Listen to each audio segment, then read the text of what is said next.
Chot Reyes, emosyonal sa last game at panalo na nagawa at nag-decide na ngang mag-resign as Gilas head coach. Jordan Clarkson, nagpaulan ng 3 at binigyan na ng panalo ang Gilas sa World Cup. Hindi nga binigo ang Gilas at nakakuha nga kahit isang panalo. Pero tama bang mag-resign na si Chot Reyes ngayon as Gilas head coach?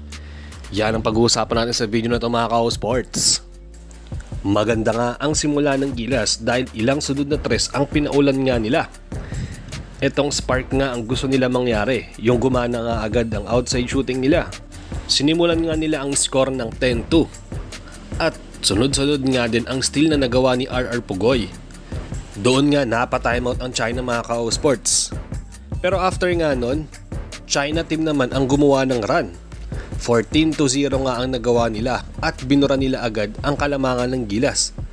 Puro fast break naman ang ginawa nga nila at na-force turnover nila ang Gilas.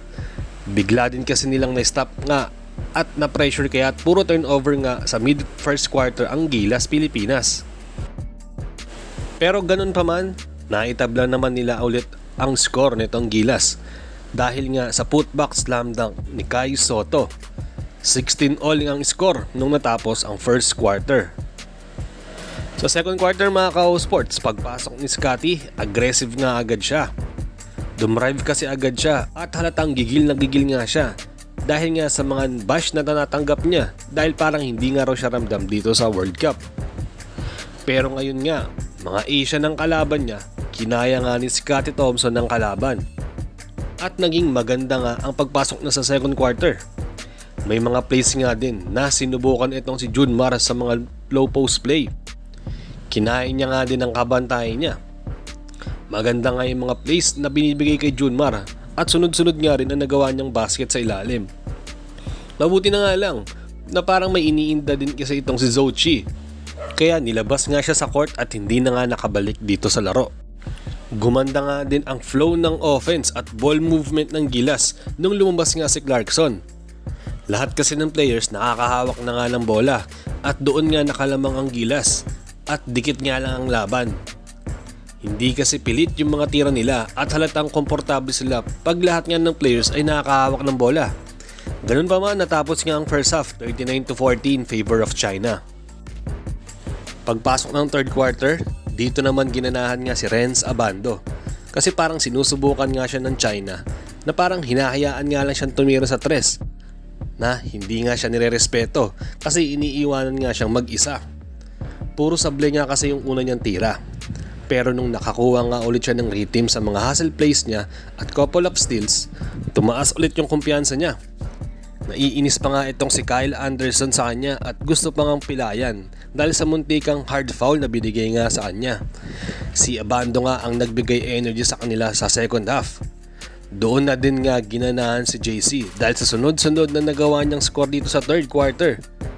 4 na sunod na 3 ang nagawa niya at umabot na nga ng 23 points ang kalamangan ng Gilas. Ito nga yung inaantay ng Pilipinas, yung mag-init nga talaga si Jordan Clarkson na sobrang tagal nga nilang inantay. Yung sunod-sunod na maka-score nga siya dahil dyan nga siya kilala. Kaya naman kasi talaga gawin ni Clarkson yun, mga ka-sports, yung mga ganong bagay.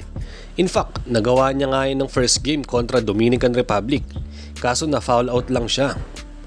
Pero dito kontra China, mga Asian players ang kalaban niya.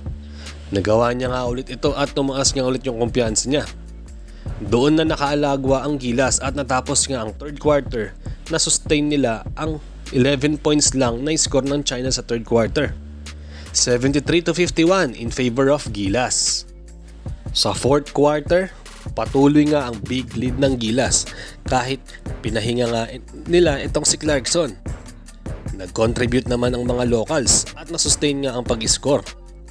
Pero ang pumukaw nga daw talaga ng atensyon ng lahat ay itong si Renz Abando. Hindi daw kasi nila in-expect ang leaping ability niya.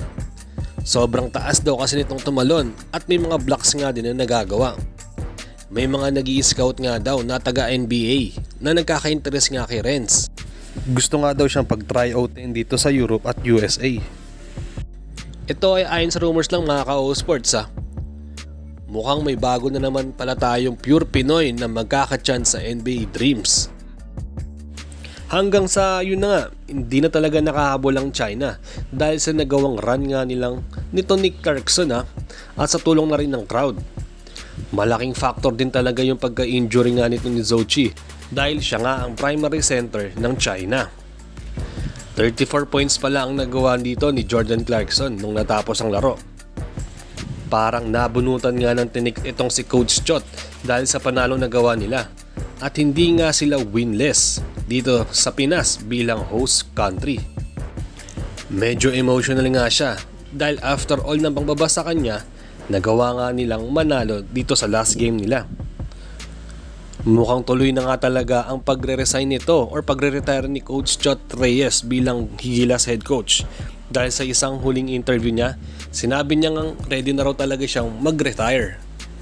Kayo ba mga ka-sports, tingin nyo, time na ba talagang mag-giveaway ni Chot Reyes para at least mag-head coach sa Gilas Pilipinas? Mag-comment lang kayo sa baba mga ka-sports. Paalam, hanggang dito na lang. Bye-bye!